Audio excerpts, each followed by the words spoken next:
दस के हटिया भी अजकल का दौर कहता भी ये पग्गा वाले झूठ बहुत बोलते हैं।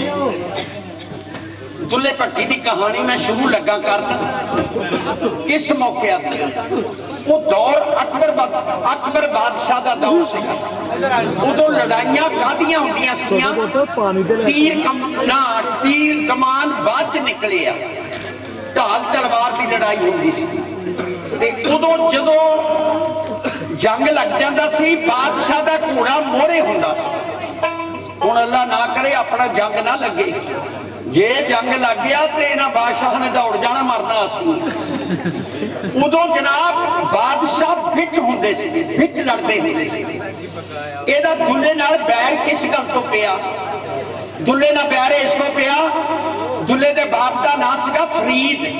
फरीद दे बाप ना सांदल अजे दे नाम भी सांदल बार बोलदी आ। ये दुल्ले दे दादे का नाम सीगा। ये जगीरां दे मालिक सीगे कोई भुखे नंगे नहीं सीगे। लो जी अकबर बादशाह ने कहा कि मैं वक्त का हुक्मरान आ इन्नी गल मेरी सुन लो फिर तुहानूं सारी समझ आ जानी कि मैनू सलाम करो। दुल्ले दे बाप ने कहा दुल्ले दे दादे ने कहा उन्हें कहा साड़ी शान तो खिलाफ तू अज बादशाह कल नूं पता नहीं तेरा की बन जाना कल नूं पता नहीं तेरा की बन जाना। लो जी उन्होंने सलाम नहीं किया। अकबर बादशाह ने लाहौर दे विच सद के सरेआम पुठियां खल्लां लहा के भूंडे नाल भरातियां नाले दुनिया नूं दस्सिया कि जेड़ा मेरा एहतराम ना करूं ऐ हशरोगा हो। लो जी दुल्ला भट्टी छोटा जिहा सीगा। लो जी उस वेले जिवें जिवें दुल्ला जवान हो गया दुल्ले दे कान दे विच लोकी आवाज पाई गया कि तेरे पिओ दा तेरे दादे छोटे छोटे डाके मारने शुरू कर दिते ढाडी मारने शुरू कर दिते किस वास्ते? मैं अगे दस्सिया भी ये तो जगीरा दे मालिक सीगे कोई चोर नहीं सीगे। डाके इस तो मारे उन्हें क्या अकबर बादशाह दे कोल मेरियां रिपोर्टां जान अकबर बादशाह मत्था लावे मैं अकबर बादशाह दा सिर कलम करना। लो जी अकबर बादशाह दे कोल दुल्ले दी रिपोर्टां चली गई पता लग गया उन्हें जनाब मिर्जे निजामुद्दीन नूं 500 जग्गी सूरमा दे के तोड़िया ते दुल्ले ने पकड़ के मेरे दरबार च पेश कर। सुबह का वक्त सीगा फौजा ने 4 चफेरे पिंडी भट्टियां नूं घेरा पा लिया पिंडी भट्टियां नूं घेरा पा लिया। सुबह का टाइम होया दुल्ले जवान ने उठ के देखने लगा 4 चफेरे फौजा के तंबू लगे। दुल्ले ने पता लग गया कि दुश्मन आ गया मेरी जान दे। उस वेले जनाब दुल्ला ने जुम्मी के पास गया कहता मियाँ जी किताब खोल के देखो हिसाब ला के दसो मेरी जेत है कि हार है। नजूमी ने किताब खोली कह लगा दुल्लिया 3 दिन तेरी हार दिया चौथे दिन जिवें मर्जी मैदान से गज के चल जी जे अगो गया तेरी हार है। सूरमे दे कन वैरी होंदे दुल्ला नवा ढिला जिहा होके घर नूं तुरिया आउंदा उधर दुल्ले दी मां ने कोठे ते चढ़ के देखण लगी 4 चफेरे फौजां दे घेरे पए। जदों मां लद्दी ने देखिया दुल्ले दी मां दा नां सीगा लद्दी। जदों देखिया ते इस तरह बाजारे बाजार दुल्ला भी तुरिया आउंदा। दुल्ला जदों कोल आ गया मां पुछण लगी बे दुल्लिया तू कित्थों आया? कहंदा अम्मा मैं तेरी जुम्मी कोलों पुछ को आके कहती पुत्र तेन की आख्या जुम्मी ने? अम्मा मैंने उन्हें कहा 3 दिन तेरी हार दिया मैदान विच ना जाई जे तू चला गया तू कह लगा मारिया जा। वो कह लगी जदों लुकने का छुपने का ना लिया मां लद्दी कहती दुल्लिया ठहर जा मैं तेन सारी उम्र मना करती आई तेरा प्यो दादा अकबर बादशाह ने पुठियां खल्लां लहा सिटियां हुण शेर ना मत्था ला के भज के किहड़ी मां दे कोल नूं जाना। लो जी भावें किड्डा भी बहादुर सीगा जान बड़ी प्यारी है। दुल्ले ने कहा दुल्ले ने सोचा भी औरतां दे काम ऐसे वैसे ते चिनोट शहर दुल्ले दे नानके आ चिनोट शहर दुल्ले दे नानके उन्हें कहा 3 दिन मैं उत्थे कट्टिया होना चौथे दिन मैं वापस मुड़ के आ जाना। लो दान छड़ के भज चलिया पा के दुल्ले की घोड़ी की बाग उस वेले बाग नूं हथ कहती दुल्लिया ठहर जा मैनू राती खाब आ गया मैं भूखा भुल्लर वन कहती सुपने च मेरे नक का कोका डिग पिया ना कांटे रह विच कन मैं कुकट कंपली हो गई छाती छड़दी पन किते छड़ के ना जावी दुल्लिया मुग लैण के बन टिक मर्दां मामले खैर खुदा पे मंग जे तू गीदी हो गया तो मेरी लत हेठ दी लत किसे जावट थके दायरे पीवी घोट के पंग मैं धी पालन च पूंदी आप करूंगी जाके लड़ूंगी बिच बदा दे ला के चूड़े वाली भंग मेरे मोरे मुगले उड़ गए जिवें उड़दे फिर पतंग इत्थे बैठा देखी लाड़िया कल नूं की फुटण के रंग मर्द हो के पंजा जाना कि एक बात करके दसदी आ।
वापस आना मुड़ के। एक दुल्ले ते वड्डा सीगा, ना उहदा मेर खां सीगा। ते हुण जैसी मापे तो बहुत सोहना ना रखते हैं, बहुत सोहना रखते हैं। जैसी बंदे की करतूत लोग वैसा ही ना उहदा पा लेंगे। मेरू मेरू कहन लग गया, क्यों ओनू ऐप लग गया, डोडे पी लैने, फीम खा लेनी, अमलिया के डेरे जाके सुते रहना।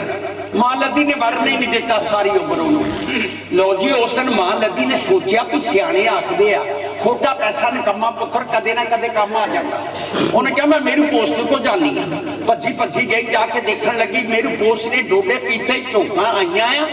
लो जी जाके अठाल के मौत के स्नेहे दिता। उस वेले कहती उठ रे बच्चा मेर खां कर तू अकल गया उठ बुबड़ा तेरे कत लै तेरी पिंडी नूं आण आगा कोपा बीज के लगे पिंडी नूं ढाण तू पुत फरीदा खूनी मल मैदान मारी तेगा जोड़ के लाला सिटी कान ने ना फौजां नूं पिछे मोड़ दे तेरी शोभा करूं जहान। तां पोस्ती दी अख खुल गई, उठ के देखण लगा ते मां खड़ी सराणे। कहता बुढ़िए तैनू अज की होया? कहती पुत्र की दसा बैर दुल्ले ने पाए, अपनी जान बचा के भज गया, बादशाह दियां फौजां सानू बन्नण आईयां। उठ के तू ही कुछ कर। पोस्ती दे दिल विच आ कि इस बुढ़ी ने सारी उम्र चूल्हे दे नेड़े नहीं आउण दित्ता। क्यों? अमलियां नूं सियाल दे महीने विच इन्हां नूं पाला बड़ा लगदा। हुण क्या लाडले पुत्र नूं भजा के आ गई।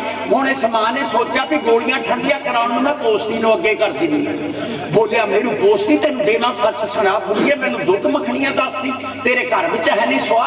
जदों मैं जांदा सी घर नूं अमली सुक्का दिंदी सी टोक फड़ा मैनूं कहंदी सी कि रोटी चख ला भी निकम्मियां ना चखण दे, खा जे खानी है तां खा ला, नहीं साडे घर तो बाहर हो जा। कहता बुढ़िए तेरा बेड़ा बह जा, मैं निम्मू झाना हो के ऐसे डेरे च बैठा सबर शुकना डोडे पी के लैंदा रात लगा। अज मेरू नूं आके लभ्या जब तेरा लगा हुण तो बाद जा हुण भाल ला दुल्ले पुत्र नूं जिहदा करदी बहुता चा ओनूं नाल मक्खणां दे पाल के दित्ता मिट्टी दा बुरज बना। एक बुढ़िए जे एवें मैनूं पालदी देसां च धुम्मां दिंदा पा मेरू पोस्ती उस वेले के पा करके दसदा।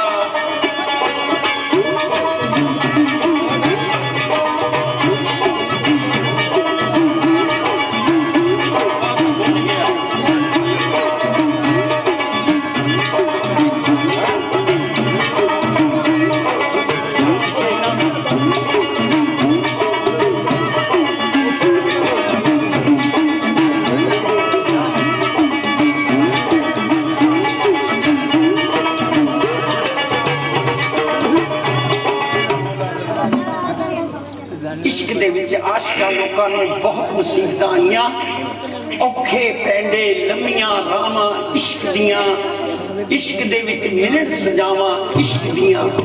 देखियो मैं जनाब दे पेश करना भी रांझे ने किस तरह इश्क कमाया ते जेड़े फकर लोग उन्होंने किस तरह इश्क कमाया, भला किस तरह इश्क कमाउंदे आ। औखे पैंडे लम्मियां